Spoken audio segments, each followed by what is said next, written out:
This video is designed to help you prepare for paper 2 of your English Literature iGCSE exam, and it focuses on the prose passage, the unseen prose passage, which you will be provided with in the exam. How do you go about writing about an extract from a novel that you've never read before? The poem is always the first of the two options in section A, but it could be that you're simply confused by it. That can sometimes happen with poetry. Read it and consider it because you've done a lot of work on poetry, but if it really leaves you bewildered, then think very carefully about the prose passage. Read both. One will speak to you more clearly than the other. If you like the poem and you feel confident about it, by all means choose it and apply stump. Except miss out the M, message, because that's not featured in the mark scheme. What you will need to write about is structure, form, tone, use of language and point of view. All of those definitely in the mark scheme, but they don't expect you to stand back and say what the overall message is necessarily. They're looking for close, detailed analysis. Here's an example of a prose extract question. Explain how the writer creates tension and suspense in the extract.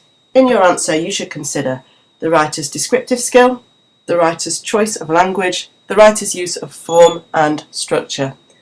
That is word for word what you will get in your exam, except for the words in red, tension and suspense. They will change. Sometimes you have to write about how a writer creates a sense of place or setting. Sometimes it's how the writer creates excitement. Sometimes how he creates or she creates mystery. The phrase in red will change according to the passage, but all the rest, word for word. You're always asked to analyse descriptive skill, choice of language and form and structure. What I'm going to share with you now is an acronym, again, which I think will help you address those 3 bullet points.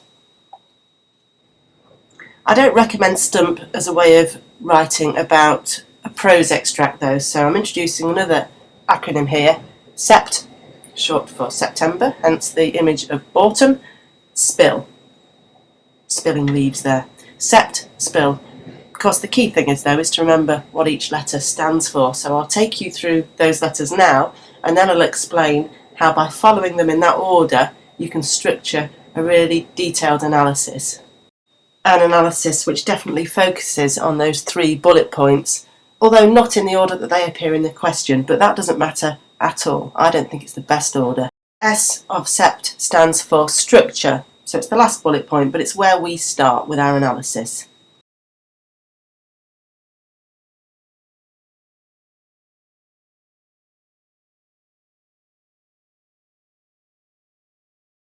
So what you need to do in the exam is try to split your extract into sections. Now the paragraphs will give you a clear clue, won't they, as to where the sections lie, because as you know, a writer will begin a new paragraph when there's a change of setting or a change of topic or a move forward or backwards in time, or perhaps there's a section of dialogue and then it moves on to a section of description.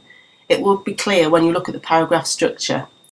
So what you need to do in the exam is actually split your text up with 3 or 4 lines, chunk it up according to its structure, and then summarise what each section is about, what the main shifts are in the text, and then describe that in as few words as possible. If you go into lots of detail, it looks like you can't identify the structure. You're picking out small elements. You can't see the wood for the trees. You must be able to sum up each section. The extract we're working with today is taken from the 2013 paper. It's called The Kettle on the Boat, the text. What I'd like you to do is read it now and divide it into those sections and be prepared to explain what the main shifts are. So have a go at this before I do it, because that will give you confidence. So here's my extract, split into section, each one summarised. That's my first job. I then go on to describe the structure as my first paragraph, but importantly I link to the question, to the key words in the question, because the structure will contribute to whatever the focus of the question is. If it's a focus on setting, for example, the structure is going to be all about setting. You might zoom in and zoom out or move locations. but there will definitely be a link. That's why the question's been chosen. This passage is all about whatever the question says it's about. You've got a big clue in the question. So our question's about tension and suspense. We're writing about structure, and here's how I've started my answer. The narrative is carefully structured to create tension and suspense. The passage begins with dialogue, the narrator asking her parents where she is going. Her confusion is further emphasised as they cross the lake. The family's arrival is then described, with Mama clearly very tense. Finally, a stranger is introduced. Going into the exam with a kind of mental writing frame is a pretty good idea, and you can use that and apply it to any text. All you need to change, obviously, is the wording in red, because that's your link with the question. We don't know what the question is going to be, but we know you're writing about narrative and structure. So we're starting with a big picture with our essay. If you go back to the question, we're actually starting with the third bullet point, but it seems to me to make sense to start with the overview and then to zoom in on the detail. Part of the overview is how the passage ends. It's very likely that the ending will give you a little bit more to say about the question, in this case, tension and suspense. If it doesn't matter, just miss E out, because there really is plenty more that we're going to go on to say to pick up as many marks as we can. But have a look at the ending. Usually it's significant. Here's my example. The extract ends mysteriously. These people will look after you. Only now does the reader know that the girl is being handed over to people she doesn't know, and suspense is created because we are full of questions. The writer has withheld information so that we share the narrator's confusion. You only need a sentence or two on this. P is not a whole paragraph, but you do need to say whether your narrative is written in the first person or the third person. Try and talk about the effect as well. So a first person narrative will always make the reader feel close to the narrator, because we're seeing the world through the narrator's eyes. So in this case, we share the narrator's confusion and bewilderment about what's going on. The T of sept stands for tense. Is the extract written in the past tense or the present tense? Past tense is probably more common, but we have today a present tense narrative. So here's how you might write about person and about tense. The writer's use of the first person adds to the tension because we are seeing the world through the eyes of the anxious girl. This makes us identify very closely with her, and we share her confusion. The writer's use of the present tense creates a sense of immediacy and adds further to the tension. We are there, in the boat, with this bewildered child. She is not recounting events from the safety of later. So we've now covered the sept of our sept spill, and we've dealt with the third of the 3 bullet points in the question. We've dealt with structure and form. So here on this slide is a summary of sept, and it's great to think that we've got a good few marks in the bag already. Now we're on to the next bullet point. So we've provided a really clear overview. We've looked at the structure of the text, we've identified the narrative voice, written about that, hopefully linking it with the question. Now we're moving in more closely and looking at the writer's descriptive skills. This is actually the first bullet point in the question. To write about descriptive skills, we're actually just going to be using the first 3 letters of SPIL, S-P-I, S, senses, P, powerful words, and I, images. This is key terminology when you're looking at description. When writers are really trying to immerse the reader in a situation, make us feel like we're there, experiencing what the characters in the narrative are experiencing, then the writer will usually use more than one sense. It won't be just descriptions of what's seen. There will be sounds, there will be smells, there might be a sense of touch suggested. And the first thing you should do at this stage in the exam is go through your text and underline all of the references to senses, because you can say something about that. Definitely worth marks. I'll give you an example of some writing about the senses in a second, but first you go through for yourself and identify where the writer has made these references, because again that will give you confidence. Do include visual images, and images is the word that you should use when you're writing about sights, what the writer sees. Do identify those, but not all of them, because mainly in a description it's what's seen that is described. Try to pick out the images that are particularly powerful, in this case those which really add to the sense of tension and suspense. So here's my effort. The writer uses a multisensory approach to immerse the reader in the situation and to build suspense. By using the sense of touch, a chilling atmosphere is created. The child's cheeks are frozen. The word cold is repeated. The weather is cold, and the strange woman on the shore has cold hands, which makes her seem more frightening. Small sound effects, such as the put, put, put of the boat, are unsettling. The narrator refers to a feeling not like fun in her belly, which we read as an ominous gut feeling that some sort of disaster lies ahead. There are disturbing visual images, such as Mama's hunched shape and her moving lips.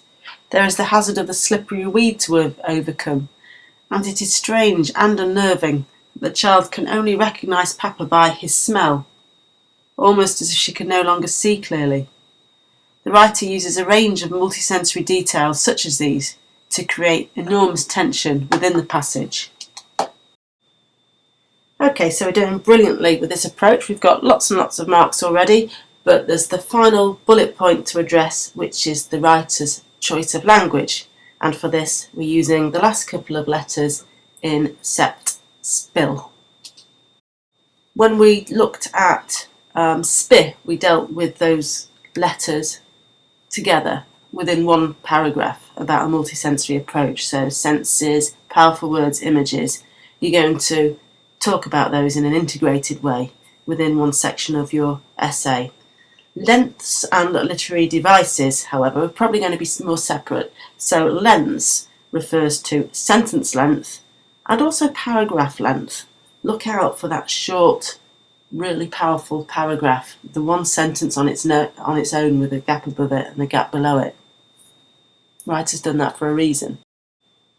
I don't know whether you're taking me up on these offers, but I hope you are, because I think having a go at this yourself before you see an example is really good exam preparation actually. So look through the text again, and this time identify differences in sentence length. Are there any particularly short ones that stand out?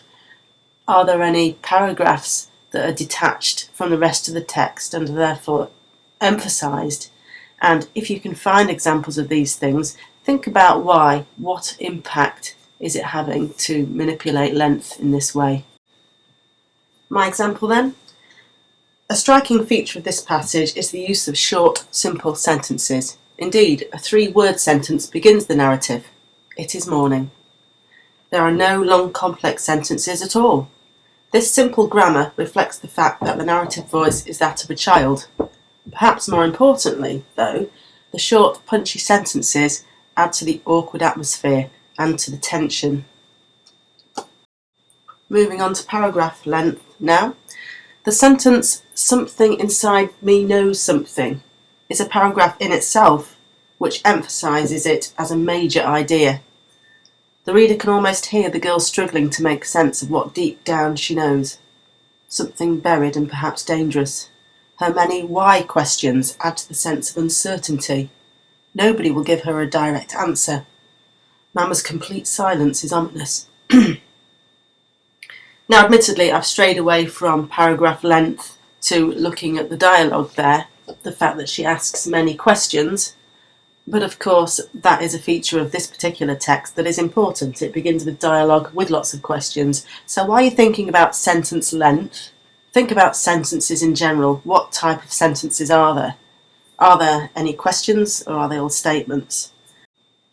Are there any exclamations to suggest strong emotion? Check what type of sentences do appear. Commands, that's another option, isn't it? We're right at the end of sept, spill now, with the final L, which is literary devices, as I said before. This should feel like very familiar territory because, of course, you've looked at lots and lots of literary devices within the anthology poems. Many more terms appear there than perhaps we need here. I think the main ones in prose are repetition, alliteration, metaphor and simile, and it's worth you just looking through the extract now to see what you can pick out. In this particular example, I don't think you'll find a great deal to comment on, and it's because of this fact that we're hearing the voice of a small child. So the language is quite pared down, quite simple, but that won't necessarily be the case at all with your exam extract. That might be full of repetition, sound effects, alliteration, metaphors and similes, in which case it would be very important to comment on some of those. Here's my example. The word why is repeated in the opening dialogue to underline the narrator's confusion. The writer also repeats the verb holding 4 times. This draws our attention to Mama's kettle, and we wonder why it is so important to her. The alliterated sounds also add to the heaviness of the atmosphere. The writer repeats, "We go up the ladder," suggesting that this movement out of the boat and onto shore is very significant indeed, so important that we are given the information twice. Okay, that was the last L in our acronym sept, spill. I think you should make a note of that so that you can revise it, and I'll whip through the letters of the acronym one last time. S is for structure, or the way ideas are sequenced, and you have paragraphs to help you identify the structure of this narrative. E is ending. Look at the ending. Is it significant in relation to the question? Might be, might not be. P is person. Is this written in the first or the third person? T is tense. Is it past or present tense? When you've talked about those, you've talked about the structure and form of the text. We now move into description, and we're looking at SPI, so we're talking about the writer's use of the senses, particularly powerful words within that, and images that are there to create whatever it is that the question is asking you to focus on. So particularly evocative, powerful, sharp images. That's description. And the final bullet point was use of language, where I'm suggesting you focus on the lengths of sentences and the lengths of paragraphs.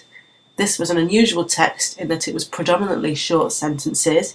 You'll probably have one which isn't like that, but there will be short sentences within it, and they're always for impact. So look out for those, comment on them.